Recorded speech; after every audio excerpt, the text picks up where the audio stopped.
What's up, Painless Flipping podcast listeners? Before we dive into today's episode, I've got something special for you. Recently, I had the pleasure of joining an amazing podcast, and I wanted to share that conversation with you all. It's a fantastic discussion you won't want to miss. So without further ado, let's jump into that crossover episode and hear what we had to say. Enjoy. Well, hey there, Nathan. Welcome to Raising Private Money, my man. I'm so excited to have you on. Here's your first question. You know, you've been doing wholesale deals. I think you've been in it now for a number of years. You've done a lot of deals, but now you've started raising private money. So tell us about that. I mean, why raise private money when you're already wholesaling deals? What's important about that? Yeah, so when I started raising private money, it was because I saw that deals had quite a big of a spread that I was wholesaling. And I felt like maybe it would just be better to just raise the money and take the deal down myself, either to wholesale or fix and flip and do a big renovation. That's when I started doing it. Yeah. So you just said a couple of terms. I want to make sure everybody's on the same page. We're talking about private money, and you also used the word wholesale or stay in the deal. So let's unpack that for a moment. Let's go back to private money. Yeah. Is your definition the same as mine of private money? What is private money? Who are private money lenders? And are they the same as hard money lenders? So that's a great question. I'm glad that you wanted to clarify that. So for me, private money is reaching out to someone that you personally know that where you can raise the money. A hard money lender would be like, I don't know if it necessarily be an institution, but someone like that lends out other people's money, which I would say he's lending out other private money. So private money is going directly to someone, not using a hard money lender who's just doing what you can do if you start talking to people.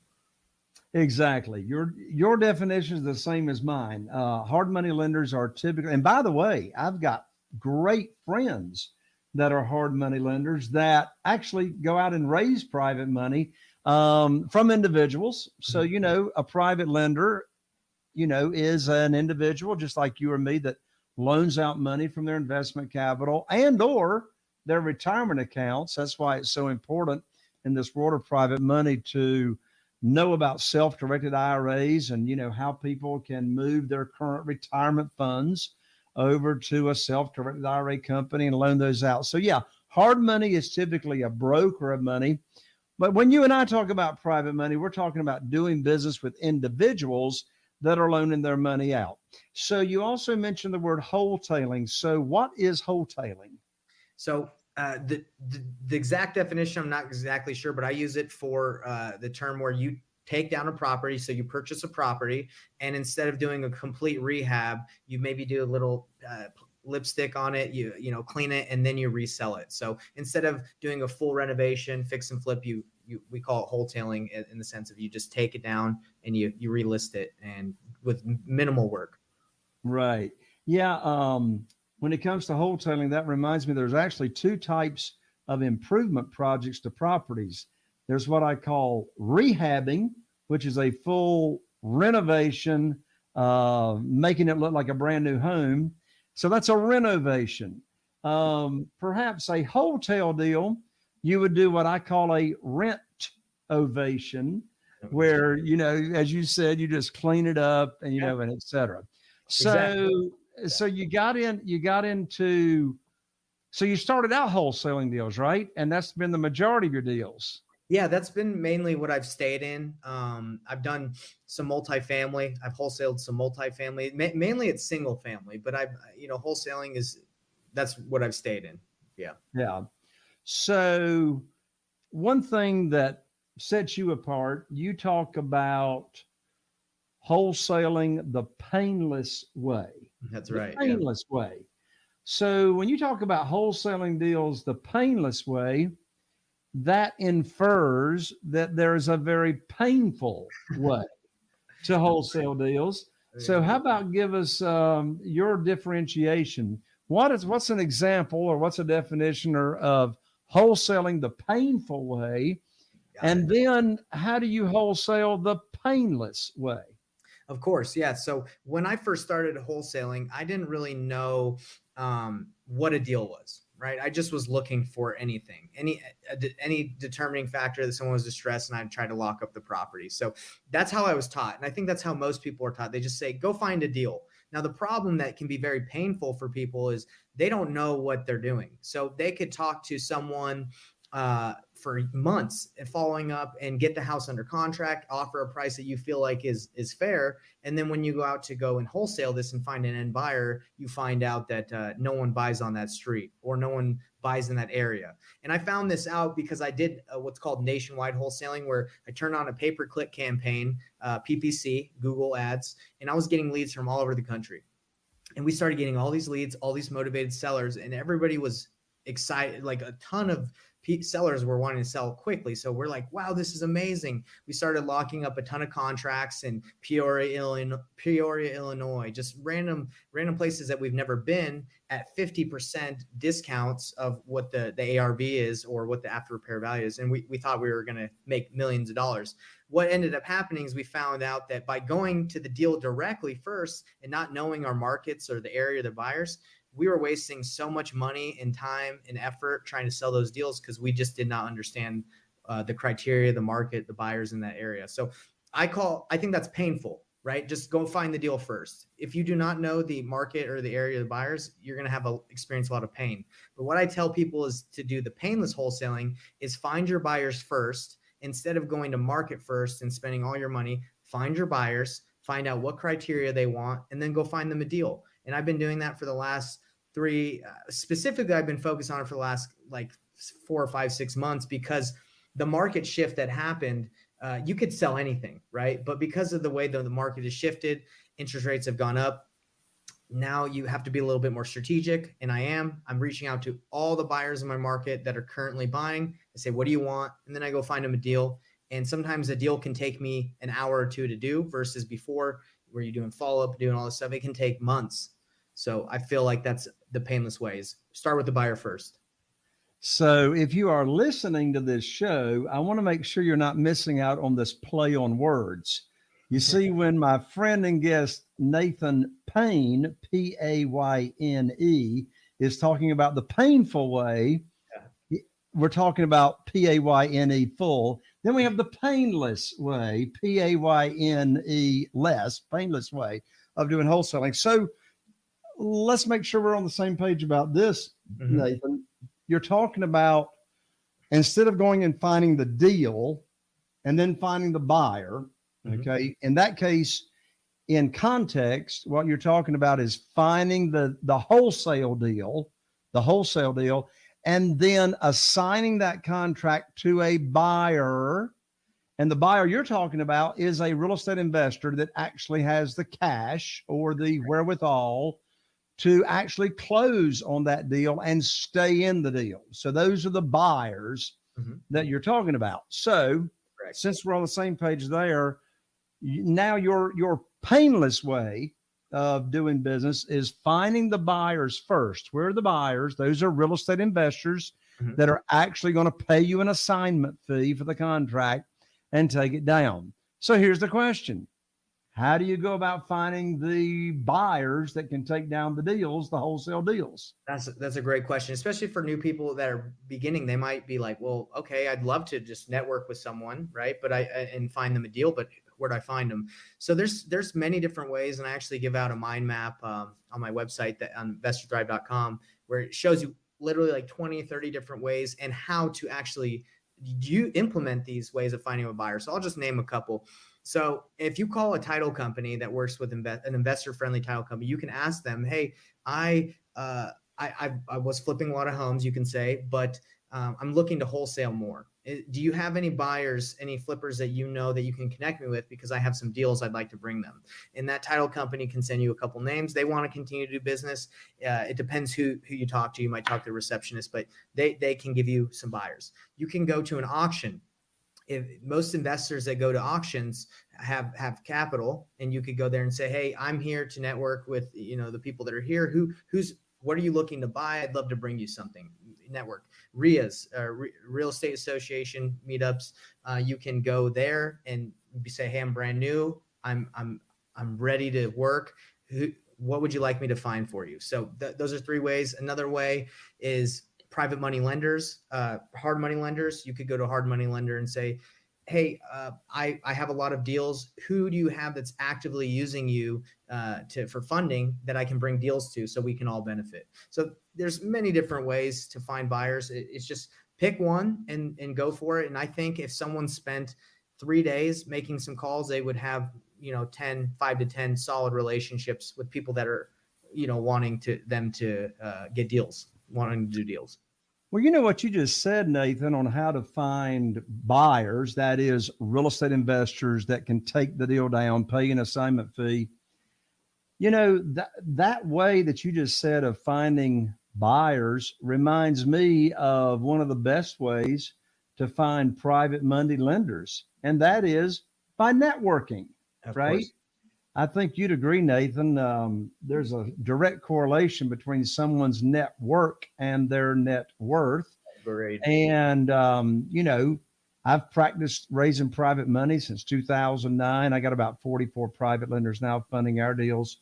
And all those private lenders came from networking. So your network is one way to get private lenders. Networking is another way to get cash buyers. A few minutes ago, we mentioned how wholesaling and private money, wholesaling deals, and when you would want to use private money to stay in a deal. My next question for you, Nathan, I don't want you to answer yet because let's give everybody a free gift first for being here and tuning into the show. But my next question to you will be that I want you to answer in just a second. What is it that happened? What happened that caused you to think, hey, I don't want to wholesale this deal. I want to stay in this deal and I need to go get me some private money. And so really the specific question or follow-up question to that is, what criteria do you use in determining which deals you want to stay in and buy yourself instead of assigning them out for an assignment fee versus the one that you want to go ahead and just get an assignment for a fee and let them go? Before you answer that question, let's give away a free gift. And that free gift is, I'm so excited about it. It's my brand new private money guide. It's called 7 Reasons Why Private Money Will Skyrocket Your Real Estate Business and Help You Build Credible Wealth. I'm telling you, private money is the fastest way to get the average profits that I'm getting in my small market of only 40,000 people here in Eastern North Carolina. My average profit now is $78,000 per deal here in a small market. And why is it $78,000? It's because I'm using private money. So if you want to get on the fast track to getting private money, you can download my new private money guide at www.jayconner.com/money guide. That's jayconner.com/money guide to get on the fast track to private money. So Nathan, what is your criteria? When do you stay in a deal? When do you wholesale it and just get an assignment fee? That's a great question. By the way, I went in there and I typed in that guide. I got to get that money guide. So thanks for putting that on there. So what the criteria that I look for is what you basically have to see what's going to make you the most money. So for example, when I do it is if I have a deal under contract and it doesn't need that much work and I send it out to my buyers and they all come back with, where I can potentially make 15 to 20 or 30. Okay. So I run the numbers in my calculator. I say, okay, if I wholesale this at this specific price, the best offer, the best wholesale fee I can get is 30,000. And I run the numbers and I say, well, if I put like $5,000 or $10,000 into this, how much would I make? And then I run the calculations and it says, wow, your net profit on this, if you just put 5 or 10, you have your holding costs, your private money costs, let's just say 5 months. In 5 months, if I sell this on the MLS, on the traditional route, I'll make 70,000. So then I just say, okay, is it worth it for me to make 70 in 5 months or 30 right now? And a lot of it depends on your business, where you are currently in your business. If you are needing the capital to keep your business going, then maybe you just don't have the luxury to wait. But it depends on a lot of factors, but mainly we run the numbers on every deal and we say, okay, wholesaling, we're going to make 30 or 15. If we flip it, it's going to be 50. What is the best option? So that's how we determine it. Gotcha. So you've started raising private money. So how have you started doing that? What's your favorite method for raising private money? It's a good question. I mean, I raise deals, like raise private money depending on a specific deal. I haven't really got into just raising it and just having it available whenever I need to. I mean, I'm sure the people that I've gotten the money from would do it again, but it's usually situational. So I get a deal and I go to a family member or a friend and I say, hey, look, this is it. I've already raised 80 to 85%, which is the hard money. So I've already raised 85 to 80 to 85%. I'm just looking for 15% or 20%. Would you be willing to fund this for, a return of 10%, 8%, whatever we're able to negotiate? So that's how I've done it is I use their money for the down for the hard money. Okay, so you're using private money to cover the gap in between your hard money lender and what they're loaning to you and the 15% that the hard money lender is not loaning to you. So you're using private money in a second position or a Yes. junior position to make up that difference, right? And yes, and for repairs. Yeah. So we usually are asked for a little bit more, and that way we're in the deal with no money into it. I haven't done any deals where I've raised all the money for a flip from a private lender. It's always been just hard, and then the down is the private. Gotcha.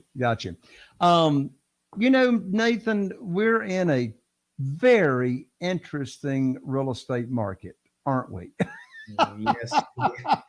Yeah. I mean, it's very interesting. And what I mean by that is, we have gotten reminded just within the past 6 to 9 months, how quick, a market can change from, values to mortgage interest rates, et cetera. And so in this interesting market, regardless as to whether you are wholesaling a deal or you are going to stay in the deal and, make $70,000, $80,000 versus say 20,000 with an assignment fee or whatever, regardless as to whether you stay in it or you wholesale it and get an assignment fee, you have to find the deal, right? You got to find the deal. I mean, you got to find the deal. And, if your markets are the same as mine, you sure still ain't finding them in the multiple listing service. All of our deals are coming directly for sale by owners, from individuals. And, there's a long list of ways to find motivated sellers that will sell to you and that will go under contract to sell directly to you without them going through a realtor. And, Nathan, I'm sure the same is for you. My best methods for finding motivated sellers of houses has changed over the last 18 months. Now, I still use all the methods, but as far as which methods are working the best today versus what was working the best 18 months ago has changed. So I'm really curious to know, first of all, what markets are you investing in these days? So currently I'm specifically just in Salt Lake City, Utah, in the Utah market, but because of the community I have, I get a lot of deals from my members of my community. And so I have a deal in Columbia, South Carolina. I'm doing one in Virginia that's closing. So I do, because I learned how to do deals anywhere in the United States. I do deals all over, but I specifically focus my own marketing in Salt Lake. I got you. So what marketing methods are working the best for you in today's market to find motivated sellers? So what I do right now is, because again, through the painless wholesaling method, I believe I have the best buyers or the best relationships with buyers in my market. I specifically JV a lot. I joint venture with a lot of wholesalers who have deals under contract, but maybe they don't have the relationships or know how to reach out. And it's not always like having a giant buyers list is going to help you get a deal done when you wholesale. You have to have relationships. So I leverage my relationships to get deals. So that's how I'm finding deals. Like, for example, one of the members of my program has a deal up north, but he doesn't really have a lot of relationships. So we're talking later today. I'm going to say, hey, let's work on this together. You 60-40 split, you'll get 60, I'll get 40. Let me just make some phone calls and see how we can get this deal done. And that way it's again through the painless method, because of the relationships I have. I didn't really have to go under contract with a seller, do all that stuff. I just had to connect them, right? And that's what I'm doing. A lot of the time I know what my buyers want, so I actually do look at the MLS here in Salt Lake, and I see if there's some, like a property that would fit their criteria, and I make an offer that would make sense for my buyer, and then attach my fee. So MLS and leveraging other wholesalers that want to, make cold calls and do all that. That's how I'm being consistent. So really what you are, Nathan, is you are a connector. So let me say what I understand, what you're doing. And then I want you to talk about your company, investorthrive.com, and how that works. So what I'm understanding you to say is you're the connector. In other words, you have a coaching company where you coach real estate investors on how to be really, really good at finding deals, getting deals under contract. And then you have your relationships with real estate investors who are buyers that will take down the deal. And then it's like you're working with your students, like hands-on, for them, you teaching them how to find deals, wholesale deals, get them under contract. And then you're finding the buyer that will take that down. Did I say that right? That's correct. And I also teach them how to develop the relationships too, because I want them to do the same thing I'm doing. But I think it's a little intimidating sometimes to take that step to talk to investors if you feel like maybe you don't have the experience. But I say, hey, that's how you start. Make the relationships, and then you don't need me. I mean, you don't need me at all. You can work directly with your buyer, and he can work with you. But essentially, I'm a buyer, right? Because I can help them get their deal done. Exactly. So your website is www.investorthrive.com, INVESTOR, investorthrive, THRIVE.com. And tell the audience just a little bit more about Investor Thrive and why someone would want to go there and learn more about what you do. Yeah. So my goal was to be like the one-stop shop, and the first place that someone would go if they want to learn how to get into wholesaling. So I have a support community. It's called The Club. I have actually in my background, but it's also kind of like a mastermind where this is the first stop. Come here, get all the information you need. And there's support calls. There's other experts within the community that can teach you about the different niches in real estate. But you come here to learn. You leverage other people, leverage me. And it's kind of like you do it yourself. You get all the information you need to start the process. And then as you're ready to level up or go to the next level, you can work in my one-on-one mentorship or go to work with any other mentorships that I recommend. So let's say someone's in the mastermind. They say, hey, Nate, I like the program, but I'm ready to go and learn more about subject to. I would say, look, I'm not the subject to guy, but there is somebody that I could recommend you to. So I'm all about like collaboration and networking, even as people level up, because I don't think I'm always going to be the best option for people if they want to get into commercial or storage units, right? Like learn, get started, come here to investorthrive.com. And then as you grow, decide where you want to go from there, and I'll point you in the right direction. Awesome. Nate, thank you so much for joining me on the show today. It's great having you, man. Thank you. Again, Nathan Payne, his website is www.investorthrive, INVESTOR, investorthrive, THRIVE.com, and he'll get you started in the world of wholesaling. Thank you, Nate. You got it. Anytime. All right.